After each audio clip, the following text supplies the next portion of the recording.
सभी को राधे राधे, जय श्रीमन नारायण। आपके अपने YouTube चैनल प्रेम भक्ति में फिर से एक बार स्वागत है और इसी के साथ आज हम सुनेंगे वैशाख मास की कथा अध्याय 14। तो आइए मन में श्री हरि का ध्यान करते हुए आगे की कथा सुनते हैं।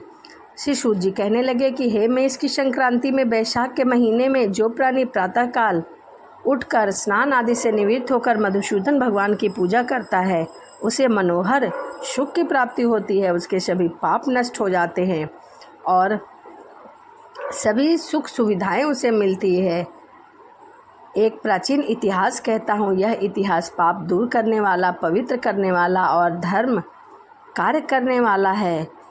ब्रह्मनिष्ठा बड़े परमहंस दुर्वासा ऋषि के 2 शिष्य रहते थे। वह सदा उपनिषद शास्त्रों में निष्ठावान थे। उन्हें किसी से कुछ अपेक्षा नहीं थी। भीख मांगकर जो कुछ मिलता उसी को खाकर पर्वत पर पड़े रहते थे। यह दोनों तीनों लोकों में सत्यनिष्ठा और तपी निष्ठा नामों से विख्यात हुए। इनमें सत्यनिष्ठा तो सदा भगवान की कथा में तत्पर रहता था और कोई श्रोता वक्ता न होता तो वह मुनिवर स्वयं कर्मों में तत्पर रहता था, परंतु जब कोई श्रोता होता तो वह स्वयं कथा कहने में लगता था। जब कोई उस पुण्य रूपी कथा की व्याख्या करता तो संपूर्ण कर्मों को छोड़ कथा सुनने लग जाता। जो तीर्थ और देवताओं के मंदिर अत्यंत दूर थे, उन विपेक्ष करने वाले संपूर्ण तीर्थों को छोड़कर स्वयं दिव्य कथाओं का श्रवण पान और श्रोताओं को स्वयं कथा सुनाता था। हे राजन, वह बिना कथा श्रवण किए अन्य भी ग्रहण नहीं करता था। जो वक्ता रोग से पीड़ित होकर अपने घर कथा करता, वह मुनि कूप जल से स्नान करके उसकी कथा सुनता था। कथा समाप्त होने पर अपने नित्य कर्म करता। जो मनुष्य ऐसा कथा सुनता है उसके जन्मांतर के सभी पाप नष्ट हो जाते हैं और उसे सभी सुख की प्राप्ति होती है। विष्णु भगवान में स्नेह और साधु महात्माओं के सहृदय उत्पन्न होती है। जो पुरुष ज्ञानहीन, उसके सब कर्म नष्ट हो जाते हैं। जैसे अंधे के हाथ में दर्पण व्यर्थ होता है, वैसे ही बिना ज्ञान के प्राय किए हुए कर्म भी निष्फल होते हैं। जो महात्मा होते हैं वह बहुत ही दयालु होते हैं। जो बहुधा वेदों वक्त रीति से ज्ञान धर्म आदि से प्रवृत्त होते हैं, परंतु जहाँ विष्णु भगवान की कथा नहीं होती, वहाँ साधु महात्मा न हो, वह साक्षात गंगा जी का किनारा भी हो तो भी त्याग दे। इस देश में तुलसी न हो अथवा विष्णु का मंदिर न हो, जहाँ विष्णु भगवान की कथा न हो, वहाँ का प्राणी मरा हुआ मात्र माना जाता है। जहाँ विष्णु भगवान की कथा होती है, जहाँ साधु महात्मा होते हैं, वहाँ पुण्य की प्राप्ति होती है। कथा सुनने से अधिक सुनाना किसी काम को न मानो। और दूसरे जो तपी निष्ठा था वह बड़ा दुराग्रही और कर्म निष्ठा था। न तो स्वयं कथा कहता, न सुनता, न दूसरे को सुनाने देता था। कथाओं छोड़ तीर्थ स्नान के लिए चला जाता था। हे राजन, तीर्थ पर होती हुई कथा को इस डर से छोड़ आता था कि कहीं तप में विघ्न न हो जाए। श्रोता और वक्ता कोई भी उस कर्म निष्ठा के निकट होकर गृह कार्य के लिए नहीं निकलते थे। भगवान विष्णु की कथा न सुनने से तथा अपनी मूढ़ता और दुराग्रह से जब उसने अपना शरीर छोड़ा, तब वह शमी के वृक्ष पर शिनकर नाम का महाबलवान पिशाच हुआ। आश्रयहीन, क्षुधा से व्याकुल वह, उसका कंठ, ओष्ठ और तालु सूख रहा था। वह अत्यंत दुखी था और भूखा था। भूख से व्याकुल, अत्यंत दुखी, वह इधर से उधर भटक रहा था। इस प्रकार बुद्धि कंठम को कहीं भी सुख प्राप्त न हुआ। इस प्रकार वह सुनसान वन में इधर से उधर फिरता रहता। मार्ग में दुखी तरह से घूमता रहता। फिर वह बुरी तरह से रो रहा था। उसे देख मुनिवर कहने लगे, डरो मत, तुम कौन हो? तेरी यह दशा कैसे हुई? अब मैं आगे तुझे दुख नहीं होगा।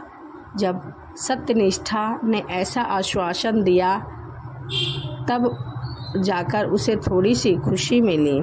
उसी कर्म के घोर परिणाम से मेरी मृत्यु हुई, जो मैं शिनकर नामक पिशाच बना हूँ। मुझे इस घोर दुख से छुड़ाने वाला और कोई मार्ग नहीं दिखाई देता। तुम्हें देखकर मेरा भाग्य फिर से मेरे पाप जाते रहें। आज मेरे ऊपर सब देवता गुरु साधु संतुष्ट है। आज ही भगवान मेरे ऊपर प्रसन्न है जो आपके दर्शन हुए हैं। इस प्रकार त्राही त्राही शिन कर्ण बुरी तरह रुदन करके उनके चरणों पर जा गिरा। उन्होंने उसे दोनों हाथों से पकड़ के उठा लिया और स्वकृति का पुण्य दिया। बैसाख मास के महात्म को क्षण भर सुनने का फल दिया, जिससे उसके सभी पाप नष्ट हो गए और पिशाच देह छोड़ वह दिव्य देह धारण करके विमान पर बैठ मुनि को प्रणाम कर आमंत्रण और परिक्रमा करके विष्णु लोक को प्राप्त हुआ। तब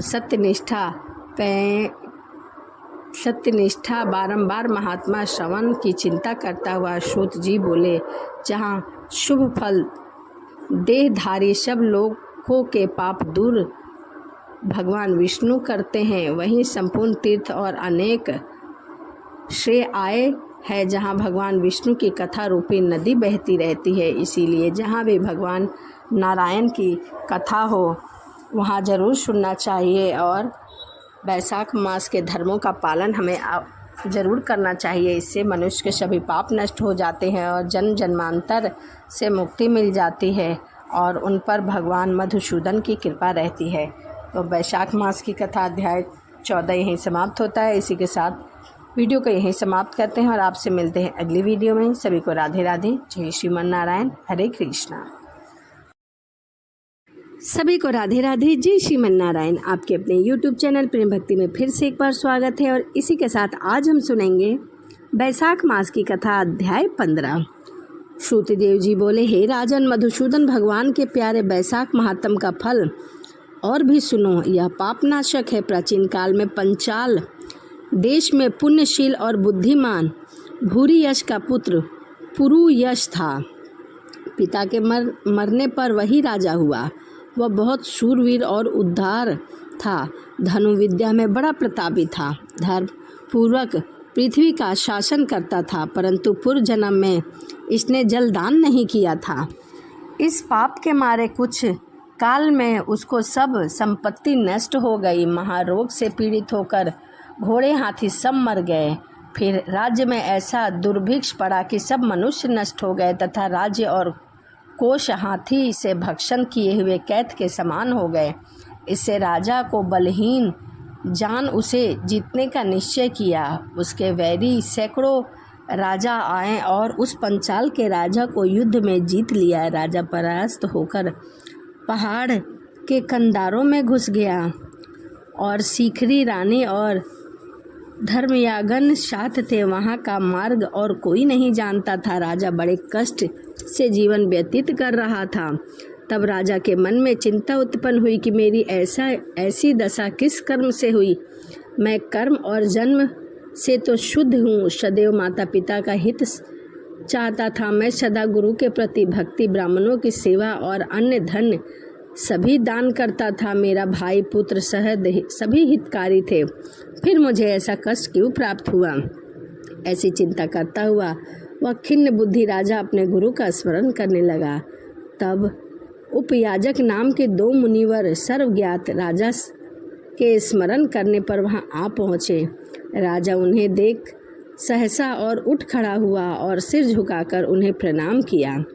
थोड़ी देर बाद चुपचाप खड़ा रहा, फिर उनके चरण पर गिर पड़ा। तब दोनों मुनियों ने राजा को दोनों हाथों से उठाया और आंसू पोंछ तब वन के बाद विधि पूर्वक पूजा किया। इस प्रकार वे जब दोनों ऋषि सुख पूर्वक बैठ गए तब सिर नवाए राजा ने प्रश्न किया, हे मुनिवर, मेरे दुख का कारण कहिए। मैं कर्म और जन्म से तो शुद्ध हूँ, माता पिता की सेवा भी की, फिर भी न जाने मुझे यह दुख क्यों भोगना पड़ा।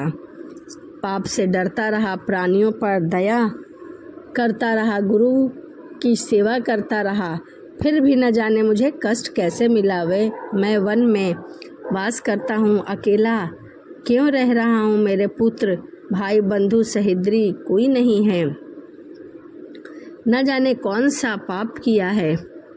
यह सुन ऋषि मुनि मुस्कुराए और कहने लगे, तू पहले 10 जन्मों में अत्यंत घोर पापी व्याघ्र रहा करता था।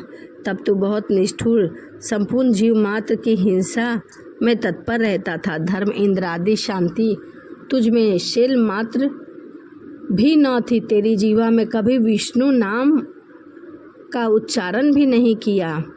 तूने कभी मन में गोविंद नाम का स्मरण नहीं किया। ऐसे ही पाप करता रहा और कई जन्म बीत गए। फिर 10वें जन्म में तू सह्याद्रि पर व्याघ्र का जन्म धारण किया और निष्ठुर हुआ। प्राणियों के वध करने में यमराज के समान था। मांस वगैरह भक्षण करता था। मृग और पक्षियों के छोटे छोटे बच्चों का वध करता था। तेरे इस जन्म में संतान नहीं हुई क्योंकि तूने पूर्व जन्म में पक्षियों की संतान का वध किया था, साधु का तिरस्कार किया, शत्रुओं ने पराजित किया। तूने कभी भी दान नहीं किया और दोष से तेरे घर में दरिद्र आया। सदा उद्देश्य कराने में तुझे देश से निकाल दिया गया। पूर्व जन्म में सदा कुकर्म करने से अब तुझे भोजन भी नहीं मिलता है। इस सभी कर्म द्वारा तेरे इस जन्म में राज्य छिन गया। अब तेरे सतकुल के जन्म लेने का कारण बताते हैं। जब 10वें जन्म में तू गोंड देश में था, तू अपने घोर दुष्कर्म में पवित्र था। उसी समय धूप से व्याकुल बड़े धनवान 2 वेश्य और वेदांग के ज्ञाता मुनि आए। सिर पर जटा, देह पर छाल के वस्त्र, हाथ में कमंडल लिए हुए आते देख हाथ में धनुष मार्ग रोक खड़ा हो गया। बाण मार कर तूने दोनों वेश्या के शरीर को छिन्न भिन्न कर दिया। उसमें से एक वेश्या को मार कर सब धन छीन लिया। जब तू दूसरे को मारने के लिए तैयार हुआ तो वह डर के मारे वहाँ से भाग गया और अपने प्राणों की रक्षा करने लगा। तब कर्ण मुनि भी व्याघ्र के हाथों से मृत्यु को शंका कर धूप में भागे और तृणा और धूप से व्याकुल होकर मूर्छित होकर गिर गए और उनके पसीना टपकने लगा।